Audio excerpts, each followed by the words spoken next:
말씀의 제목은 낯설고 날선 외침이다.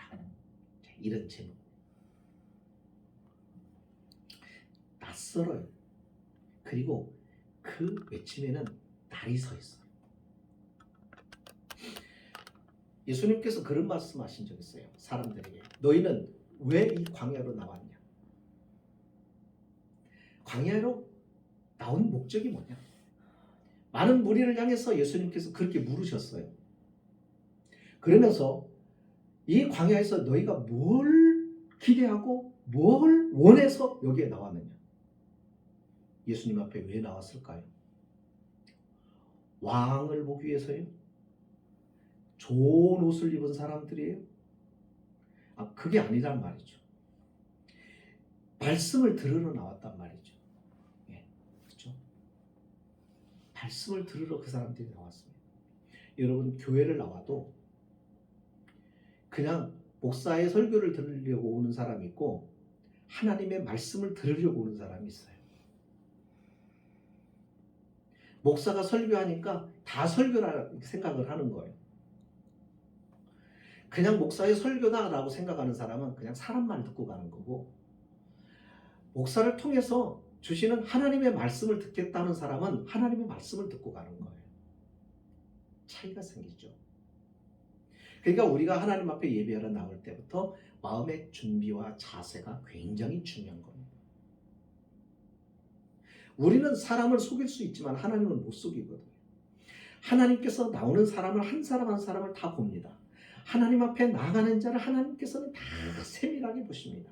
그 생각도, 그리고 그 마음에 품은 뜻도 주님은 다 보시죠.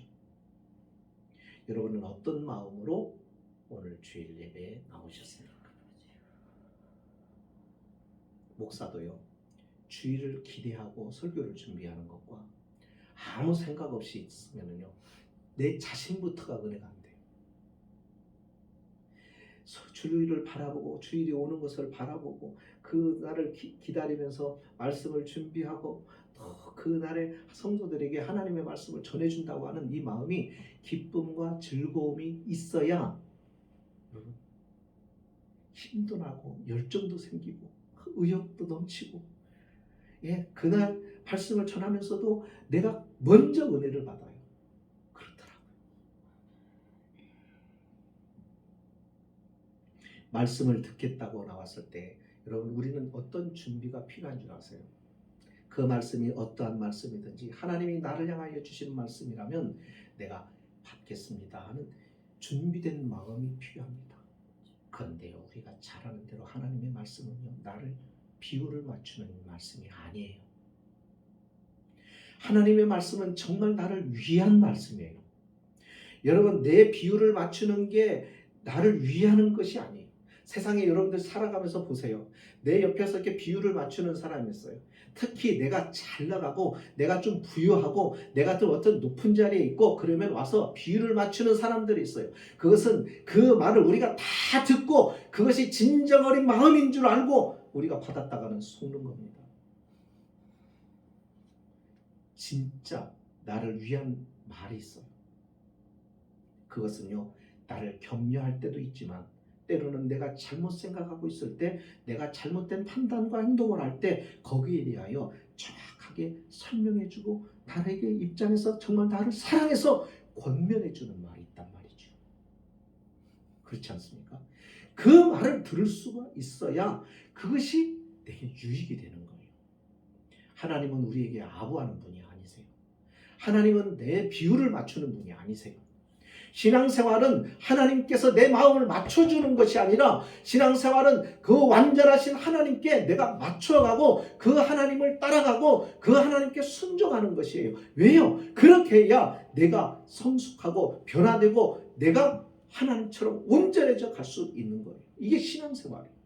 세상의 교육들은 전에는 안 그랬어요. 선생님을 바라보고 선생님의 지도를 받으면서 선생님의 지시에 순종하면서 따라갔어요. 근데 요즘에는 그게 아니에요. 전부 학생으로 맞춰요. 그러다 보니까 아이들이 지식은 배우는데 인격은 성장하지 않고 성품이 변화되지도 않고 달라지지도 않아요. 그러니까 인성이 다 죽어버려요.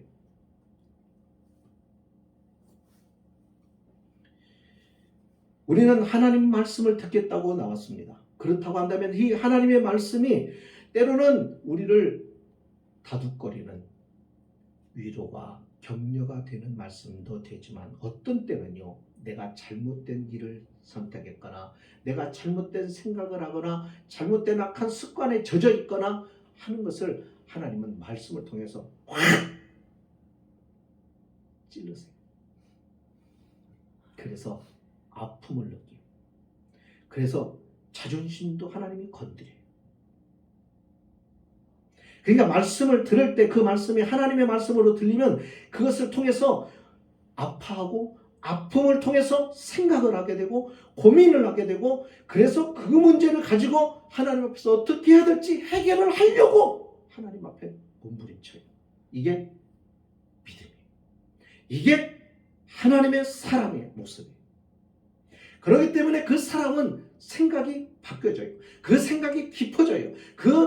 그래서 그 생각이 깊어지면서 그 사람의 인격이 아름답고 주님을 닮은 사람으로 변해가기 시작해요.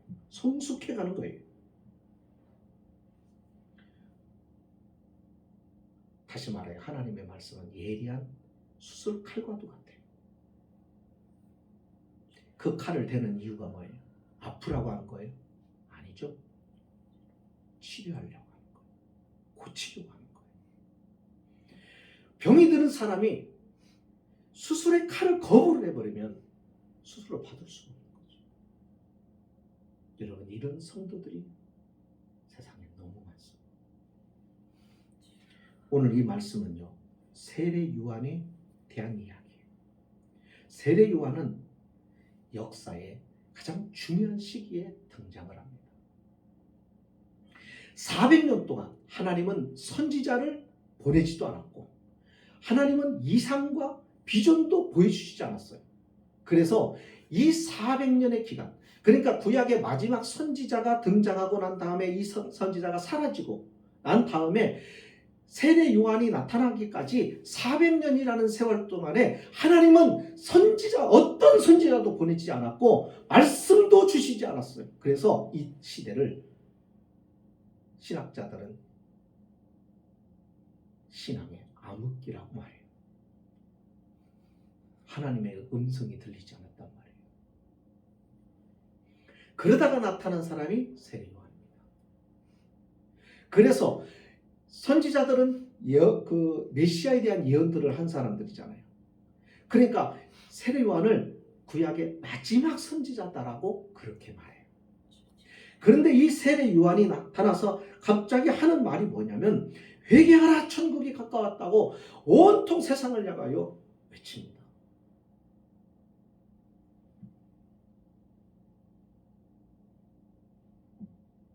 그러면서 이스라엘을 깨웁니다. 이스라엘 민족을 깨웁니다. 하나님의 사람들을 깨웁니다. 이 말은 무슨 말이에요? 왜 깨우는 거예요? 잠들었단 말이에요. 영적으로 잠에 취했어요. 종교는 화려한데 그 종교를 가지고 있는 사람이 다 잠들어 버렸어요.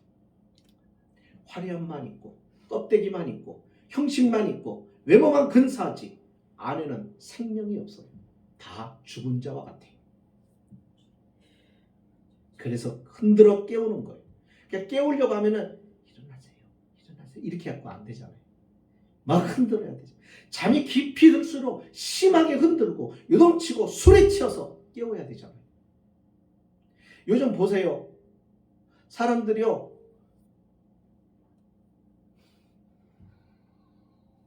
웬만큼 설교를 날카롭게 막 적나라하게 막 그렇게 하지 않으면 성도들 감각이 없어요. 감각이.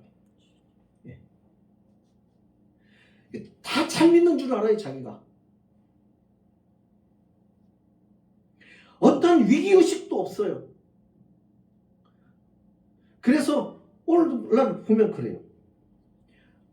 어떤 시대의 위기감을 느끼지를 못해요. 그러니까 둘 다 책임이에요. 성도도 목사도 책임이에요. 둘 다. 목사의 설교가 다 그냥 잘한다, 잘한다, 복 받아라, 복 받아라, 잘 살되고 형통하고 잘 됐으면 좋. 다 그 얘기예요.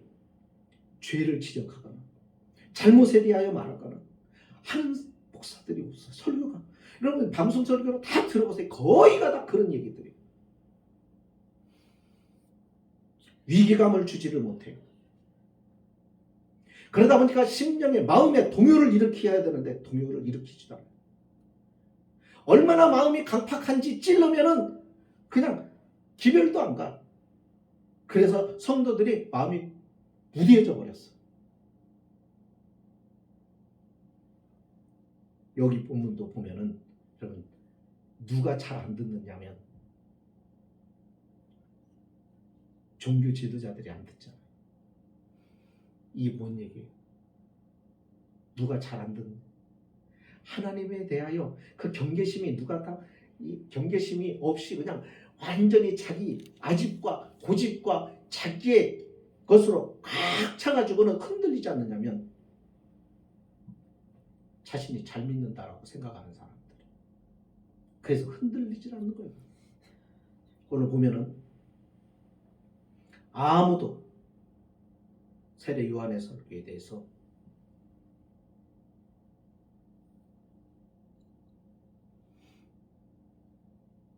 반대하지를 못합니다. 먼저 그의 외침을 봅니다. 그는 광야에서 외쳤습니다. 참 희한하죠? 외치면 어디에 사람이 많은 도시에서 외쳐야 될 거 아니에요. 예루살렘 같은 사람이 많은 곳에서 외쳐야 될 거 아니에요. 근데 이 세례 요한은 광야에서 외치는 거예요. 근데 희한합니다. 그 광야에 사람들이 옵니다. 사람이 없는 광야에서 그런 회개를 외치는데 사람들이 그 소리를 들으려고 와요. 여러분들 이상하지 않아요? 좋은 소리도 아니에요. 축복의 소리도 아니에요. 외치는 소리가 회개하라는 거예요.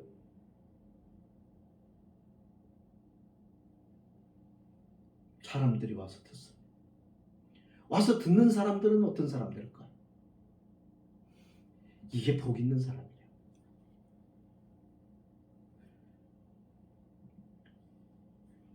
그의 외침은 아주 사람들에게 익숙하지 않는 외침이에요.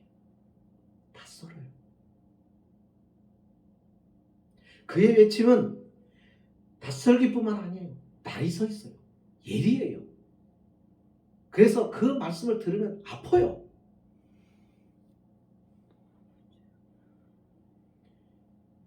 그런 말씀이 그 시대의 영혼을 깨우칩니다. 이사야 선지자는 이런 세례 요한을 향해서 600년 전에 이런 예언을 해요. 그 세례 요한과 같은 세례 요한인지는 누군지 모르겠지만 요한은 600년 전에 세례 요한이 등장하기 600년 전에 하나님의 사람 선지자로서 예언을 했어요. 이사야 40장 3절에서 광야에서 외치는 자의 소리가 있을 것이다 그랬어요. 광야에서 외치는 자에게 소리가 있는데 그 소리는 어떤 역할을 하냐면 주님의 길을, 주님이 오시는 길을 준비하는 외침이다. 이 말을 우리가 잘 들어야 됩니다. 주님, 그가 오실 길을 곧게 하는 외침이다.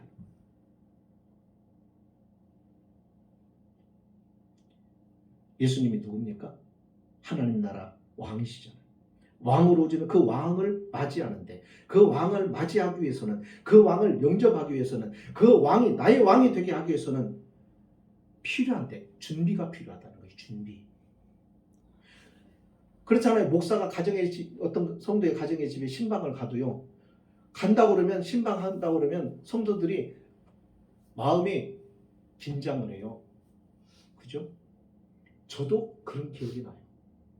저 어렸을 때도 우리 교회 목사님이 신방 오신다고 그러면 마음이 두근두근.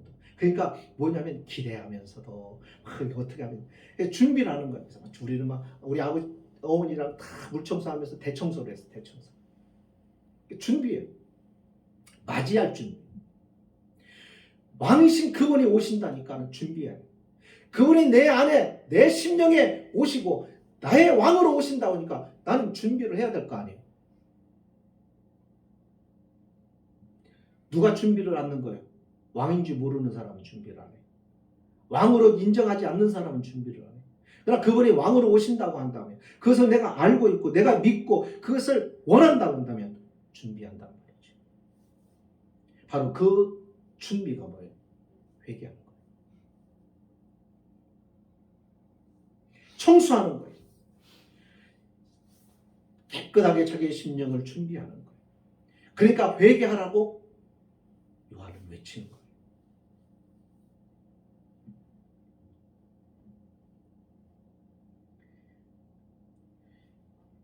주님을 맞이하는 시대는 회개와 함께 시작이 되는 거예요. 여러분들 보세요. 진짜 예수님께서 제자들을 만나시고 그 제자를 삼으실 때 처음에 베드로에게 오시죠. 베드로가 주님을 알고 어떻게 고백을 하던가요? 주여, 나는 죄인입니다. 주님이 언제 너 죄인이다 말한 적 있어요? 지적했어요? 아니에요.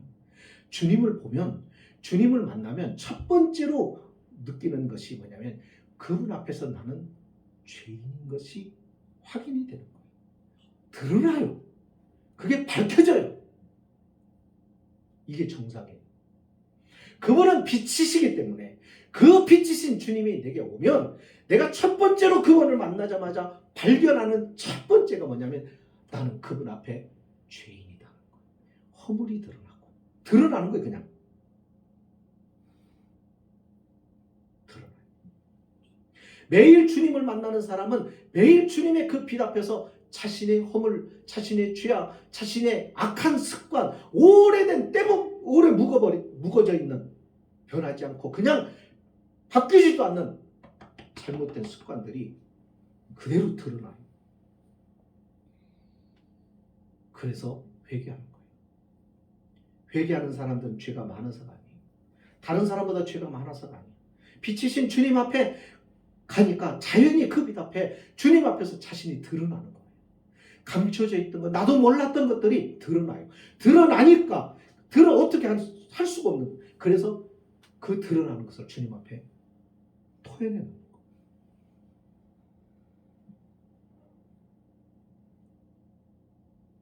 이게 변화예요. 이게 변화의 시작이에요. 이게 믿음의 시작이에요. 세례요한은 그것을 말하는 거예요.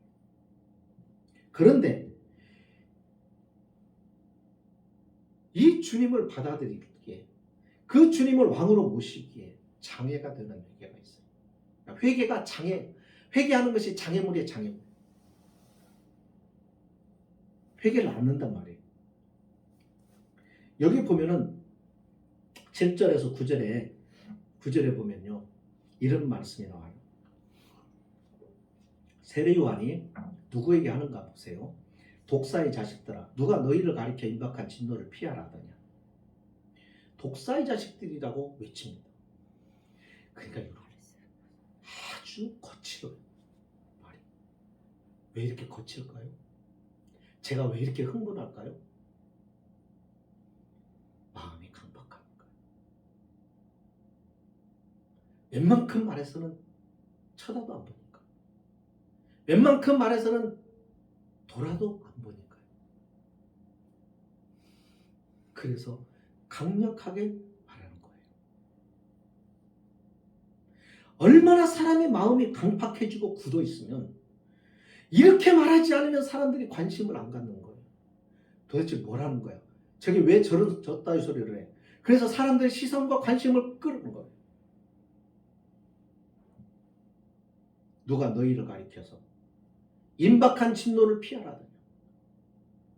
지금 너희를 향한 진노가 임박했는데 피할 수 없다 이거예요. 이걸 피할 수 있는 유일한 방법이 그거예요. 그러므로 회개에 합당한 열매를 맺어라. 회개를 통하여 회개에 합당한 열매를 맺고, 너가 가지고 있는 지금까지 생각, 그 속으로 나는 아브라함의 우리의 조상이야, 나는 아브라함의 후손이야, 나는 선민이야, 나는 믿는 자야, 나는 하나님의 사람이야. 그것이 너를 회개하지 못하게 하는 방해가 된다. 하나님, 나 구원받았어요. 천국. 네. 천국을 확신하는데요, 확신한다고 하는 믿음이 회개를 막아버려요.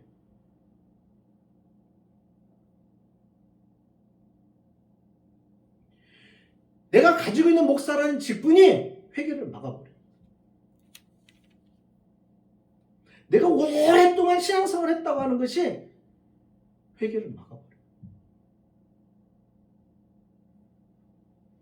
우리는 왜 회개를 않느냐면 주님을 안 만났기 때문에. 요즘 성도들에게 회개가 없는 이유는 교회는 다니는데 주님을 안 만나요. 그 증거가 뭐냐면 기도를 안 해요. 기도를 안 하면 주님을 만날 수가 없어요. 기도를 할 때 주님을 인격적으로 만나고 그 주님 앞에서 자신이 드러난단 말이죠. 바울이 뭐라고 얘기해요? 나는 죄인 중에 괴수다라고 말해요. 그럼 바울이 우리보다 죄를 많이 지어서 그런 얘기를 해요? 아니란 말이에요. 주님을 바울은 늘 만나는 거예요. 매일 주님을 만나는 거예요. 그분 앞에 설 때마다 자신이 깨닫는 것은 허물이에요. 자신이 얼마나 더러운 자인가, 자신은 얼마나 허물이 많은 자인가, 자신은 얼마나 오래된 죄의 습관을 가지고도 버리지 못하고 끝까지 지금까지 붙잡고 오는가, 그것이 늘 드러나기 때문에.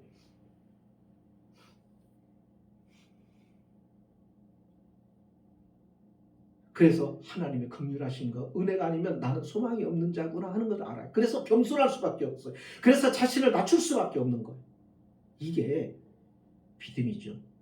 그래서 그 사람들은 회개하는 거예요. 주님, 나는 죄인입니다. 나는 주님의 은혜가 아니면 소망이 없습니다. 그러니 주여 불쌍히 여겨달라고 말해요. 거기에 그 사람의 심령에 주님이 좌정하세요. 그 사람의 마음에 주님이 왕으로 함께 하세요.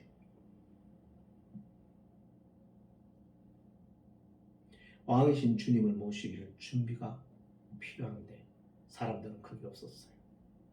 그래서 신앙이 종교가 되어버리는 거예요. 굳어져 버린 거예요. 믿음이 굳어져 버린 거예요. 습관이 굳어져 버린 거예요.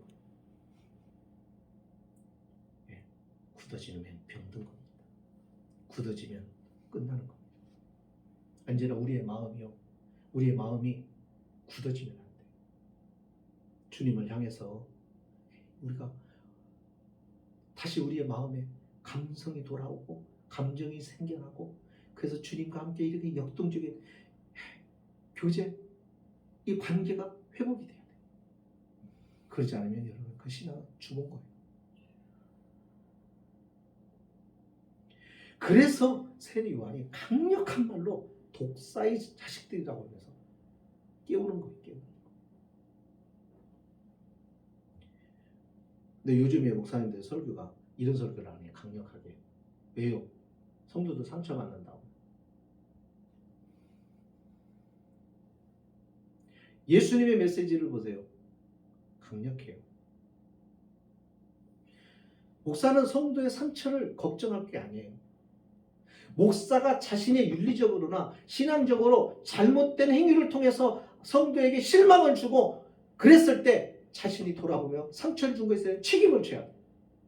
그런데 하나님의 말씀을 가지고 하나님의 예리한 말씀에 칼을 나를 세워서 성도를 향해서 진심 어린 하나님 말씀을 전해서 상처를 받았다고 한다면 목사에게 책임이 있는 게 아니라 그 칼날에 상처를 받은 사람이 책임이 있는 거예요. 그건 몰라요. 성도들. 그 칼에 수술을 받아야 살아요. 본질이 바뀌어야 된단 말이에요. 나라고 하는 인격적 속에 있는 이 죄가 걷어지고, 그리고 이것이 다 드러나고, 그리고 깨끗하게 수술이 되어서 나라고 하는 존재가 새롭게 바뀌어져야 돼요. 누구든지 그리스도 안에 있으면 새로운 피조물이라고 그랬어요. 새로운 피조물. 전과 같은 사람이 아니라 새로운 피조물. 존재 자체가 바뀌었단 말이에요. 그래서 이전 것은 지나갔다. 보라, 새 것이 되었다. 새로운 피조물로 바뀌어져 있으니까 이제는 세상 사람과 다른 모습으로 살아가야 된다는 거예요. 생각이 다르고, 보는 게 다르고, 느끼는 게 다르고, 삶의 목적도 다르고 다르단 말이에요. 똑같이 눈이 두 개고 코가 있고 똑같이 생겼어요. 똑같은 환경에서 일해요. 똑같이 가정을 가지고 모든 것이 다 똑같은데 한 가지, 생명이 있느냐 없느냐. 예수의 생명이 있느냐 없느냐. 예수의 생명이 있는 자의 삶과 예수의 생명이 없는 자의 삶은 달라요. 목적이 달라요. 목적이 다르니까 방법도 달라요. 살아가는 방법도. 그러니까 여러분 처음부터 예수 그리스도를 왕으로 모셨으면 그 왕이신 주님이 나를 다스리고 통치를 하셔야 되거든. 그러면 주님이 통치하시는 통치를 받는 사람과 그렇지 않은 사람하고 목적이 다르단 말이에요. 사는 목적이. 목적이 다르니까 살아가는 방법도 다르겠죠. 당연히. 예, 달라야죠. 근데 보세요. 교회 다니는데 똑같잖아요. 구별이 없잖아요. 거룩하다는 말은 구별됐다는 말이에요. 거기에 대하여 지금 세례 요한이 뭐라고 하는 거예요? 심판한다는 거예요. 자기는 경고만 한다는 거예요. 나는 경고하러 왔다는 거예요. 나는 경고하지만 내 뒤에 오시는 이는 이 경고에 대하여 순종하지 않고 듣지 않고 회개하지 않고 돌이키지 않으면 그분은 심판하시는 분으로 오신다는 거예요. 그분의 손에는 키를 붙잡고 있다. 그 키로 흔들어서 알곡과 쭉저기를 나눈단 말이에요. 여러분 신앙이라고 다 똑같은 신앙이에요. 위장된 신앙이 있어요. 위장된 신앙은 불신앙보다 더 나빠요. 더 악해요. 여러분 그래서 우리가 신앙생활을 잘해야 돼요. 어정쩡하게 신앙생활을 해보면요 오히려 안 믿는 사람보다도 더 교활해요. 이게 무서운 거예요. 뭘로 보여주는 거예요?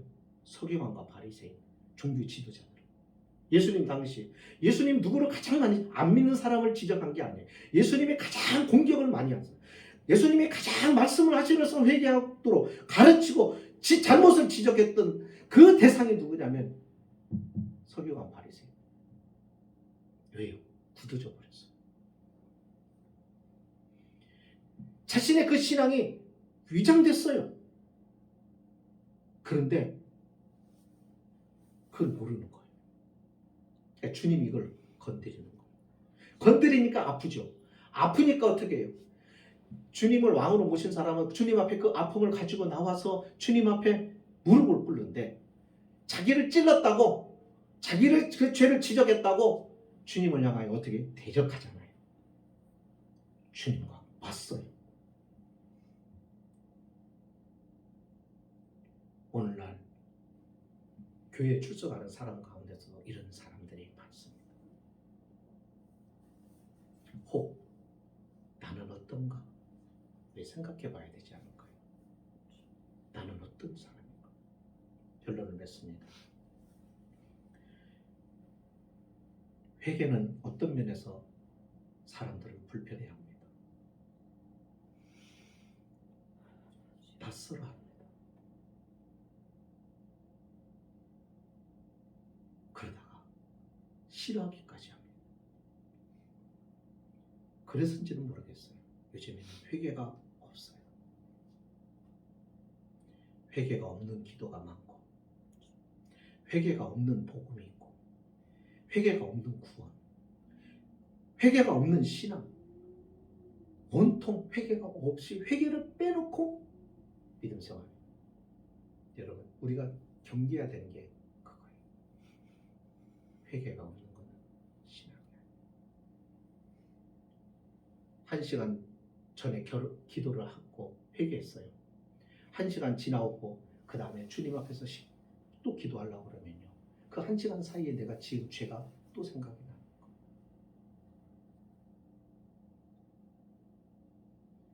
주님을 가까이 하는 사람은 항상 그런 자신의 연약함을 알아요.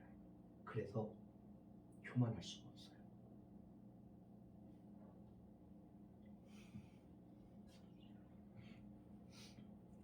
도끼가 나무 뿌리에 놓여 있다고 했어요. 이 말은 무슨 얘기예요? 이제 도끼가 나무 뿌리에 이미 놓여 있으니까 이제는 그 자리에서 바로 찍으면 끝나요. 시간이 짧다 이거예요. 심판이 가까웠단 말이에요. 도끼가 나무 뿌리에 놓여 있다고 하는데도 경각심이 없는 거예요. 이게 이 당시에 서기관들, 바리새인들의 모습이에요. 오늘날 교회 성도들에게는 경각심이 있습니까? 저와 여러분의 믿음에는 경각심이 있습니까? 교인들조차도 경고의 말씀에 대하여 두려움이 없어요. 성경을 읽어보세요. 두려운 생각이 들어요. 기도해보세요. 두려워요. 주님 앞에 선다는 것, 나이가 들면서 주님께 가는 날이 가까워졌다고 하니까 요즘엔 저는 두렵더라고요.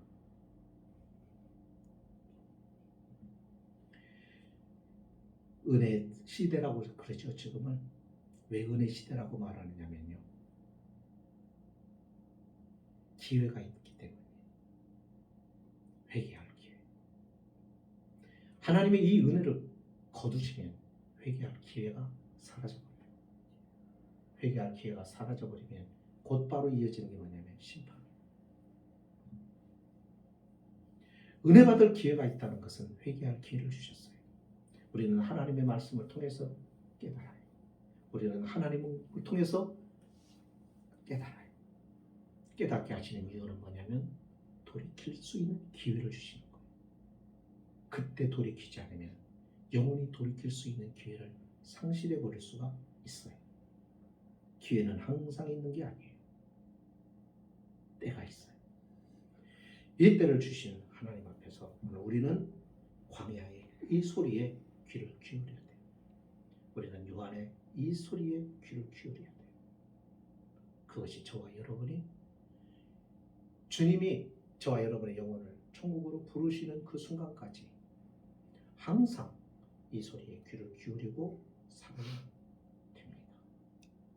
그래야 우리는 실족하지 않습니다. 그것이 믿음 생활입니다. 저와 여러분의 신앙이 천국까지 온전히 이르는 믿음이 될 수 있기를 주의 이름으로 축복합니다. 기도하시겠습니다.